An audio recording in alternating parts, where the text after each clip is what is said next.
Assalamualaikum warahmatullahi wabarakatuh. Apa kabar sobat Dadas TV semuanya? Mudah-mudahan Anda hari ini tanggal 24 Juni tahun 2021 pada hari Kamis ini, pada hari ini mudah-mudahan Anda semuanya, keluarga Anda, sahabat-sahabat Anda, dan orang-orang yang Anda cintai semuanya dalam keadaan sehat walafiat.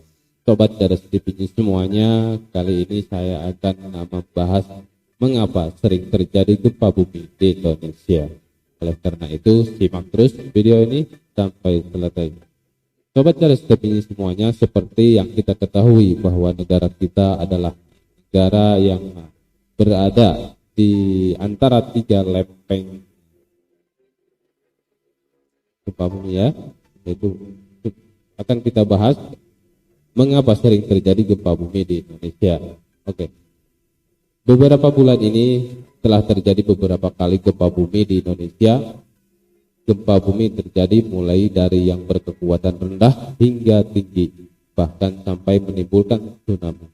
Sebelumnya, gempa terjadi di Lombok menimbulkan banyak kerusakan dan korban jiwa. Tak lama berselang, gempa berkekuatan 7,7 skala Richter hingga tsunami terjadi di Donggala, Palu, dan beberapa daerah di Sulawesi Tengah. Lebih dari 2.000 korban jiwa meninggal akibat tsunami tersebut. Beberapa hari lalu, gempa bumi terjadi kembali di Pulau Jawa, di daerah Pulau Jawa, ya, beberapa tempat di Pulau Jawa, termasuk kemarin yang terbaru adalah di daerah Pangandaran. Berdasarkan info BNPB, gempa bumi merupakan getaran atau guncangan yang terjadi di permukaan bumi yang disebabkan oleh pertemuan antara lempeng bumi yang bertumbukan, patahan tip akibat gunung berapi atau runtuhan batuan. Lalu, mengapa daerah di Indonesia sering terjadi gempa? Oke, akan kita bahas satu persatu ya. Sobat Dadas TV semuanya, itu simak terus video ini sampai penjelasannya selesai. Sobat Dadas TV semuanya, untuk yang pertama, bahwa kenapa Indonesia sering terjadi gempa bumi, yaitu Indonesia yang alasan pertama menurut beberapa ahli, karena Indonesia terletak di letak geografis, bahwa dilihat dari letak geografis, Indonesia terletak di pertemuan tiga lempeng tektonik, yaitu lempeng Indo-Australia, lempeng Eurasia, dan lempeng Pasifik. Lempeng Indo-Australia dengan lempeng Eurasia akan bertemu di lepas pantai Sumatera, Jawa, dan Nusa Tenggara. Sementara lempeng Indo-Australia dengan lempeng Pasifik akan bertemu di daerah sekitar Utara Irian dan Maluku Utara. Akibatnya, apabila di lokasi pertemuan lempeng tersebut terjadi tabrakan dengan akumulasi tumpukan energi yang tak sanggup ditahan lapisan bumi, maka energi tersebut akan lepas dalam bentuk gempa bumi. Itulah alasan kenapa Indonesia sering terjadi gempa bumi, yaitu alasan pertamanya karena Indonesia terletak di antara tiga lempeng Pasifik ya, yang tadi. Kemudian alasan yang kedua adalah alasan yang keduanya pergerakan lempeng ini. Salah satu penyebab terjadinya gempa adalah pergerakan lempeng bumi. Besar kecilnya gempa bergantung pada besar tekanan yang terjadi karena pergerakan lempeng ini. Teori dari lempeng tektonik menjelaskan bahwa bumi terdiri dari beberapa lapisan batuan. Lapisan ini bergerak perlahan sehingga terpecah dan bertabrakan satu dengan lainnya. Hal ini menjadi penyebab terjadinya gempa tektonik.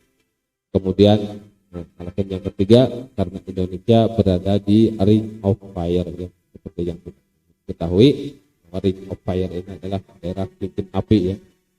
Di sini disebutkan alasan yang ketiganya adalah cincin api Pasifik. Indonesia berada pada cincin api Pasifik yang merupakan daerah yang sering terjadi gempa bumi dan letusan gunung berapi yang mengelilingi cekungan api Pasifik. Indonesia terletak di atas jalur magma dan memiliki 127 gunung berapi aktif. Dengan jumlah tersebut, aktivitas vulkanik berpotensi menimbulkan gempa akan semakin banyak dan memicu meletusnya gunung berapi secara bersamaan di Indonesia. Indonesia berada di zona merah berdasarkan Global Seismic Hazard atau bahaya seismik global. Zona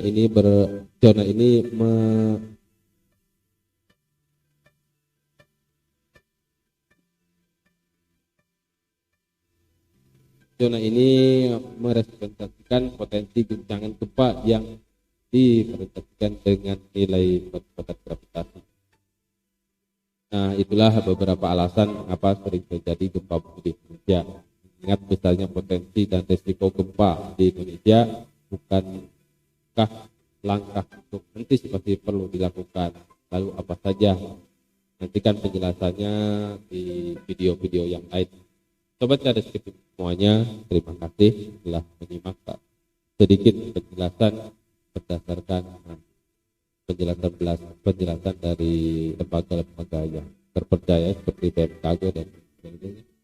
Dan kita tentunya karena Indonesia ini berada di jalur gempa bumi dan gunung berapi yang sering kita kenal dengan Ring of Fire, maka bencana ini akan selalu ada karena ini adalah hukum alam ya.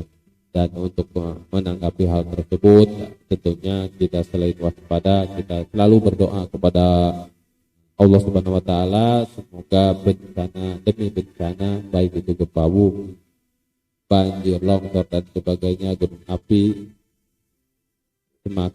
maksudnya kita terhindar dari bencana tersebut. Sobat Cerdas TV semuanya, terima kasih. Sampaikan salam selalu kepada keluarga Anda, sahabat-sahabat Anda dan orang-orang yang Anda cintai semuanya. Semoga semuanya dalam keadaan sehat walafiat.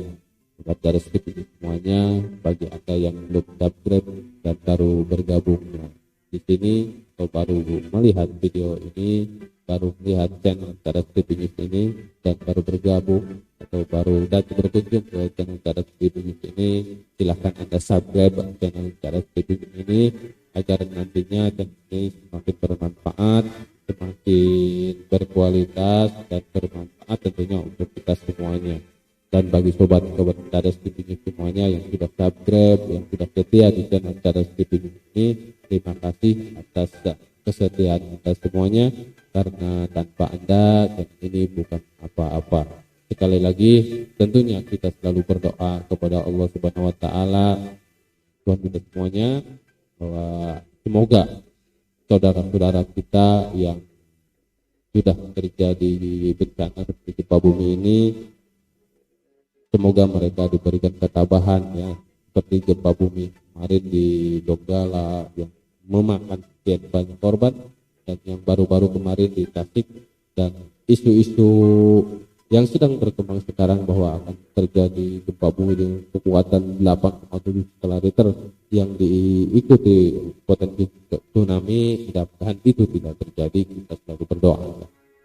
Sobat Cerdas TV semuanya, terima kasih atas segalanya. Sekali lagi mohon maaf atas segala kekurangan di Cerdas TV ini.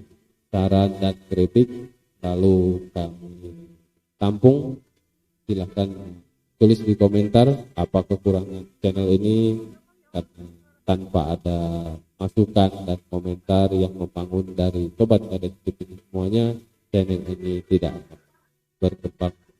Oleh karena itu kami selalu mengharapkan saran dan kritik semuanya dari para subscriber agar channel ini semakin berkembang.